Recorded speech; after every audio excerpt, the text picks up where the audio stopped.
2010-നും 2024-നും ഇടയ്ക്ക് ജനിച്ച കുട്ടികളുണ്ടല്ലോ, അവരെയാണ് നമ്മൾ ജെൻ ആൽഫ എന്ന് വിളിക്കുന്നത്. ഈ പുതിയ തലമുറയെക്കുറിച്ച് ഇപ്പോൾ വലിയൊരു ചർച്ച നടക്കുന്നുണ്ട്. ചരിത്രത്തിൽ ഇന്നേ വരെ കണ്ടതിൽ വെച്ച് ഏറ്റവും കൂടുതൽ പ്രശ്നങ്ങൾ നേരിടാൻ പോകുന്ന ഒരു തലമുറയായിരിക്കുമോ ഇവർ? നമുക്കിന്ന് ഈ വിഷയത്തെക്കുറിച്ച് കുറച്ചുകൂടി ആഴത്തിൽ സംസാരിക്കാം. കുട്ടികളോടൊപ്പം വർക്ക് ചെയ്യേണ്ടി വന്നത് എന്റെ ജീവിതത്തിലെ ഏറ്റവും വേദനാജനകമായ ഒരു അനുഭവമാണ്. കേട്ടാൽ തന്നെ നെട്ടിപ്പോവുമല്ലേ? ഇത് പറഞ്ഞത് പേര് വെളിപ്പെടുത്താൻ ആഗ്രഹിക്കാത്ത ഒരു ടീച്ചറാണ്. ഈ ഒരു വാചകം മാത്രം മതി കാര്യങ്ങൾ എത്രത്തോളം ഗൗരവമുള്ളതാണെന്ന് മനസ്സിലാക്കാൻ. അപ്പോ നമുക്ക് വിഷയത്തിലേക്ക് കടക്കാം. ആദ്യമായിട്ട് എന്തൊക്കെയാണ് ഈ ജെനാൽഫ കുട്ടികളിൽ കാണുന്ന പ്രധാനപ്പെട്ട ലക്ഷണങ്ങൾ എന്ന് നോക്കാം. ഇവിടെ പ്രധാനമായിട്ടും 4 കാര്യങ്ങളാണ് കാണുന്നത്. 1. വളരെ ചെറിയ പ്രായത്തിൽ പോലും ഡിപ്രഷനും ആൻസൈറ്റിയും പോലുള്ള മാനസികാരോഗ്യ പ്രശ്നങ്ങൾ. 2. ചെറിയ കാര്യങ്ങൾക്ക് പോലും ഭയങ്കരമായ ദേഷ്യവും അക്രമാസക്തമായ പെരുമാറ്റവും. 3. പഠനത്തിൽ വളരെ പിന്നോട്ടു പോവുക. 4. ഒരിടത്തും ശ്രദ്ധ കേന്ദ്രീകരിക്കാൻ പറ്റാത്തൊരവസ്ഥ. ഉദാഹരണത്തിന്, ഇംഗ്ലീഷ് അക്ഷരമാലയിൽ എത്ര അക്ഷരങ്ങളുണ്ടെന്ന് ചോദിച്ചാൽ പോലും പല കുട്ടികൾക്കും അറിയില്ല എന്നുള്ളത് ശരിക്കും ഞെട്ടിക്കുന്നൊരു കാര്യമാണ്. ഒന്ന് ആലോചിച്ചു നോക്കൂ. 7ാം ക്ലാസ്സിൽ പഠിക്കുന്നൊരു കുട്ടിക്ക് 4ാം ക്ലാസ്സിലെ നിലവാരമേ ഉള്ളൂ എന്ന് ടീച്ചർമാർ തന്നെ പറയാണ്. ഈ അവസ്ഥയിലും അടുത്തിട്ട് പല നല്ല അധ്യാപകരും ജോലി തന്നെ ഉപേക്ഷിച്ചു പോകുന്ന സാഹചര്യമാണിപ്പോൾ ഉള്ളത്. ഈയിടെ ഉത്തർപ്രദേശിൽ നടന്ന ഒരു സംഭവം നമ്മളെ എല്ലാവരെയും ഞെട്ടിക്കുന്ന ഒന്നാണ്. വെറും 5 വയസ്സുള്ള കാമിനി എന്നൊരു പെൺകുട്ടി വീട്ടിലിരുന്ന് കാർട്ടൂൺ കണ്ടോണ്ടിരിക്കുമ്പോൾ ഹൃദയാഘാതം വന്ന് മരിച്ചു. ഇത് ഈ പ്രശ്നത്തിന്റെ ശാരീരികമായ പ്രത്യാഘാതങ്ങൾ എത്രത്തോളം വലുതാണെന്ന് കാണിച്ചു തരുന്നു. അപ്പോ ശരിക്കും എന്താണ് ഈ പ്രശ്നങ്ങളുടെയൊക്കെ പിന്നിലുള്ള കാരണം? ലോകം മുഴുവനുമുള്ള റിസർച്ചേഴ്സ് ഒരു പൊതുവായ കാര്യത്തിലേക്കാണ് വിരൽ ചൂണ്ടുന്നത്. അപ്പൊ നമ്മൾ ഈ കണ്ട മാനസികവും ശാരീരികവുമായ പല പല പ്രശ്നങ്ങളല്ലേ, ഇതിനെയൊക്കെ തമ്മിൽ ബന്ധിപ്പിക്കുന്ന ഒരൊറ്റ കാര്യം എന്തായിരിക്കും? ഒരുപാട് പഠനങ്ങൾ വിരൽ ചൂണ്ടുന്നത് ഒരേ ഒരു കാര്യത്തിലേക്കാണ്: ഐപാഡുകളും സ്മാർട്ട് ഫോണുകളും, അതിന്റെ അമിതമായിട്ടുള്ള ഉപയോഗം. അതുകൊണ്ടാണ് ഈ തലമുറയെ പലരും ഇപ്പോൾ ഐപാഡ് ജനറേഷൻ എന്ന് വിളിക്കുന്നത് പോലും. ഇതിലെ ആദ്യത്തെ പ്രശ്നം ഓവർ സ്റ്റിമുലേഷൻ, അതായത് അമിതമായിട്ടുള്ളൊരു ഉത്തേജനമാണ്.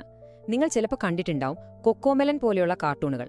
അത് നിർത്തുമ്പോഴേക്ക് കുട്ടികൾ ഭയങ്കരമായി ദേഷ്യപ്പെടുന്നത്. കാരണം അതിലെ വേഗതയേറിയ പാട്ടുകളും മിന്നിമറയുന്ന നിറങ്ങളും തലച്ചോറിനെ വല്ലാതെ ഉത്തേജിപ്പിക്കും. അതൊരു അഡിക്ഷൻ പോലെ മാറും. ഈ സ്ക്രീൻ സമയം തലച്ചോറിനെ എങ്ങനെയാണ് ബാധിക്കുന്നതെന്ന് മനസ്സിലാക്കാൻ വേണ്ടി ശാസ്ത്രജ്ഞർ എലികളിൽ ഒരു പരീക്ഷണം നടത്തി നോക്കി. തുടർച്ചയായി 42 ദിവസവും 6 മണിക്കൂർ നേരം ഈ എലികളെ വീഡിയോകളിലെ പോലെ തന്നെയുള്ള വെളിച്ചത്തിനും ശബ്ദത്തിനും മുന്നിലിരുത്തി. പക്ഷേ ഈ പരീക്ഷണത്തിന്റെ റിസൾട്ട് ശരിക്കും ഞെട്ടിക്കുന്ന ഒന്നായിരുന്നു. നമ്മുടെയൊക്കെ ചിന്തിക്കാനും ഓർമ്മിക്കാനും തീരുമാനങ്ങൾ എടുക്കാനുമൊക്കെയുള്ള തലച്ചോറിന്റെ ഭാഗങ്ങളുണ്ടല്ലോ, അത് ചുരുങ്ങാൻ തുടങ്ങിയെന്നാണ് കണ്ടെത്തിയത്. അടുത്തൊരു വലിയ പ്രശ്നമാണ് ഇൻസ്റ്റന്റ് ഗ്രാറ്റിഫിക്കേഷൻ, അതായത് എന്ത് കാര്യത്തിനും ഉടനെ ഒരു സന്തോഷം കിട്ടണമെന്നുള്ള അവസ്ഥ. നമ്മൾ റീൽസൊക്കെ കാണുമ്പോൾ തലച്ചോറിൽ ഡോപ്പമൈൻ എന്നൊരു കെമിക്കൽ ഉണ്ടാകും. ഇത് നമുക്ക് സന്തോഷം തരും. അപ്പോ അടുത്ത സന്തോഷത്തിനു വേണ്ടി നമ്മൾ വീണ്ടും സ്ക്രോൾ ചെയ്തുകൊണ്ടേയിരിക്കും. ഇത് ക്ഷമയെ പൂർണ്ണമായും ഇല്ലാതാക്കും. ഈ ഇൻസ്റ്റന്റ് ഗ്രാറ്റിഫിക്കേഷൻ എന്ന് പറയുന്നതിനെ എത്രത്തോളം നിയന്ത്രിക്കേണ്ടതുണ്ട് എന്ന് കാണിക്കുന്ന വളരെ ഫേമസ് ആയിട്ടുള്ള ഒരു സൈക്കോളജിക്കൽ ടെസ്റ്റുണ്ട്. സ്റ്റാൻഫോർഡ് മാർഷ്മാലോ പരീക്ഷണം. കുട്ടികളുടെ മുന്നിൽ ഒരു സിമ്പിൾ ചോയ്സ് വെച്ചു: ഒന്നുകിൽ ഇപ്പോൾ തന്നെ ഒരു മിഠായി കഴിക്കാം, അല്ലെങ്കിൽ കുറച്ചുനേരം കാത്തിരുന്നാൽ 2 മിഠായി കിട്ടും. പക്ഷേ ശരിക്കും ഞെട്ടിച്ചത് ഇതിന്റെ ലോങ് ടേം റിസൾട്ടാണ്. വർഷങ്ങൾക്കു ശേഷം ഈ കുട്ടികളെ വീണ്ടും പഠിച്ചപ്പോൾ ഒരു കാര്യം വ്യക്തമായി. അന്ന് ആ 2ാമത്തെ മിഠായിക്ക് വേണ്ടി കാത്തിരുന്ന കുട്ടികൾ ജീവിതത്തിൽ ഒരുപാട് വിജയിച്ചു. എന്നാൽ ഉടനെ മിഠായി കഴിച്ചവർ പഠനത്തിലും ജോലിയിലുമൊക്കെ ഒരുപാട് ബുദ്ധിമുട്ടുകൾ നേരിട്ടു. അടുത്ത പ്രധാന പ്രശ്നം ഉറക്കമില്ലായ്മയാണ്.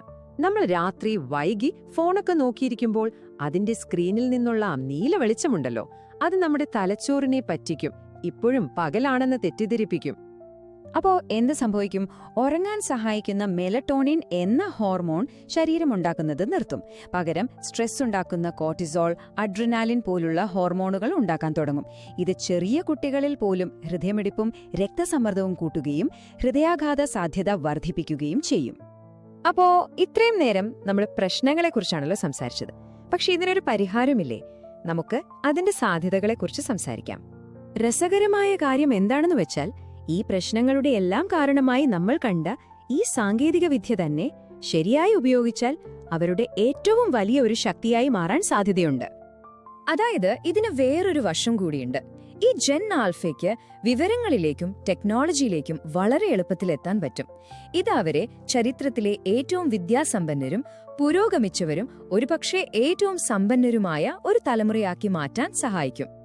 അതുകൊണ്ട് നമ്മൾ മനസ്സിലാക്കേണ്ട പ്രധാനപ്പെട്ട കാര്യം ഇതാണ്: പ്രശ്നം ആ ഉപകരണമല്ല, മറിച്ച് അതിലെ ഉള്ളടക്കവും നമ്മളത് ഉപയോഗിക്കുന്ന രീതിയുമാണ്. അപ്പോൾ മാതാപിതാക്കൾ എന്ന നിലയിൽ നമുക്ക് എന്ത് ചെയ്യാൻ പറ്റും? ആദ്യം തന്നെ നമ്മുടെ കുട്ടികൾ എന്ത് തരം കണ്ടന്റാണ് കാണുന്നത് എന്ന് കൃത്യമായി നിരീക്ഷിക്കുക. വെറുതെ വീഡിയോ കാണുന്നതിന് പകരം പുതിയ ഭാഷകൾ പഠിപ്പിക്കുന്ന ആപ്പുകളോ കോഡിംഗ് പഠിപ്പിക്കുന്ന ഗെയിമുകളോ പോലെ ക്രിയേറ്റീവായി ടെക്നോളജി ഉപയോഗിക്കാം. ഏറ്റവും പ്രധാനമായി പുറത്തുപോയി കളിക്കാനും മറ്റു കുട്ടികളുമായി ഇടപഴകാനും അവസരമുണ്ടാക്കി കൊടുക്കണം. സ്പോർട്സ്, ആർട്സ്, ടീം വർക്ക് എന്നിവയൊക്കെ അവരുടെ ഇമോഷണൽ ഇന്റലിജൻസ് വർദ്ധിപ്പിക്കും. ചുരുക്കത്തിൽ ടെക്നോളജിയും യഥാർത്ഥ ലോകവും തമ്മിൽ ഒരു ബാലൻസ് കണ്ടെത്തുക എന്നതാണ് പ്രധാനം. വിശ്വസിക്കാൻ കുറച്ച് പ്രയാസമായിരിക്കും, പക്ഷെ അമേരിക്കയിലൊക്കെ ഡോക്ടർമാരിപ്പോൾ കുട്ടികൾക്ക് പോയി പാർക്കിൽ കളിക്കാൻ പ്രിസ്ക്രിപ്ഷൻ എഴുതി കൊടുക്കുന്നുണ്ട്. ഒരു കാലത്ത് കുട്ടികൾ സ്വാഭാവികമായി ചെയ്തിരുന്ന ഒരു കാര്യത്തിന് ഇന്ന് ഡോക്ടറുടെ കുറിപ്പടി വേണമെന്ന അവസ്ഥ വന്നിരിക്കുന്നു. ഇത് ശാരീരികമായ കളികളുടെ പ്രാധാന്യം എത്രത്തോളം ഉണ്ടെന്ന് നമ്മളെ വീണ്ടും ഓർമ്മിപ്പിക്കുന്നു. അപ്പോ നമുക്ക് ഈ ഒരു ചോദ്യത്തോടെ അവസാനിപ്പിക്കാം: ശരിക്കും വില്ലൻ ടെക്നോളജിയാണോ, അതോ നല്ലൊരു വഴികാട്ടിയാകുന്നതിൽ നമ്മൾ മാതാപിതാക്കൾ പരാജയപ്പെട്ടു പോവുകയാണോ? ജെൻ ആൽഫയുടെ ഭാവി ഒരുപക്ഷെ നമ്മുടെയെല്ലാം കൈകളിലാണ്.